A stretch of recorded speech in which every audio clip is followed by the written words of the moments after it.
Now a story about looking back on an experience I had with turkeys, and they pecked me. Whew. So, my cousin's farm, we went there, and they have this big fenced-in area, and in there is where the turkeys are, and there's so many of them. It's crazy. There's 1,000 to 1,500 turkeys, and it's just everywhere. And on the right of the fenced-in area is the house, and the left is the farm field. So we arrive, and my mom and my cousin, they meet and they're chatting, and she wants to show us a new machine for seeds. It puts a whole bunch of seeds in the ground at once. So she's excited to show us because it's new, and Mom says, sure, we'll go. And I said, fine.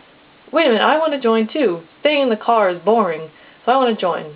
And my brother and my father, my brother David, they stay put. But the three of us, my mom, cousin, and I, walk through the turkey pen. Nothing happens, they don't bother us, and then we walk through the door on the other side into the field. We look at the new machine, and they're chatting, but I'm looking around very impatiently, and I am bored. I want to go back to my brother and chat with him. So I asked my mom, can I go back? And she said, sure, go on. So I said, fine. So I opened the gate and started walking along, and the turkeys all of a sudden just started coming at me from all sides. I'm getting surrounded by turkeys, and they're pecking me and pecking me, and I can't move. I'm just surrounded by turkeys on all sides, and I scream. And my other cousin, who's younger, he comes running towards me, and he meets up with me. I'm so relieved, and he walks me out, and I get out, and my father says, what's wrong? He says, I said, the turkeys are pecking me, and he just laughs. Well, where's your brother? Where's my brother David? And he said, I don't know, he's over there somewhere. I looked there, and I didn't see him. He said, I think he's over there. So I sit down and I think, and I have a feeling he's hiding somewhere, like in a tree or someplace he's hiding. I have a feeling about this, so I'll wait. And I'm waiting. Finally, my mom and cousin come up to me, and my mom yells, you're so stupid, why were you yelling? And I said, hold on, Mom, the turkeys were pecking me. And she looks me over, whatever. But where's your brother David? And I don't know where he is. Dad said he's over there somewhere. I don't know where he is.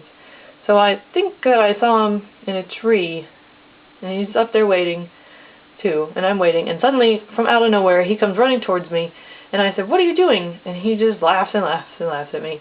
And I said, what are you doing? He looks at me and says, I saw the whole thing. It was so funny. I saw you getting chased by the turkeys, and you yelled, and I jumped in a tree, and I watched. He was planning to follow me, but when the turkey started surrounding me, he took off and jumped in a tree. He's tall, so he can jump in a tree, but I'm short, so I was stuck. And he just was in the tree laughing at me the whole time. But Mom tells us to be quiet. She said, and I said, didn't you see the turkeys pecking me?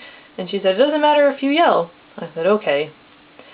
So I realized that my other aunt and uncle's farm, when I visit them and walk around and see the pigs and the cows, and the turkeys start coming at me like that, I run into the barn and shut the door, and I'm relieved. For a second I wait, and then I look out the barn door and run to the house, and then the turkeys there know that if you're the owner, they don't bother you. You can just walk around. But if you're a stranger, they peck you and shoo you out of their pen. So I think it's an interesting story, and it's fun.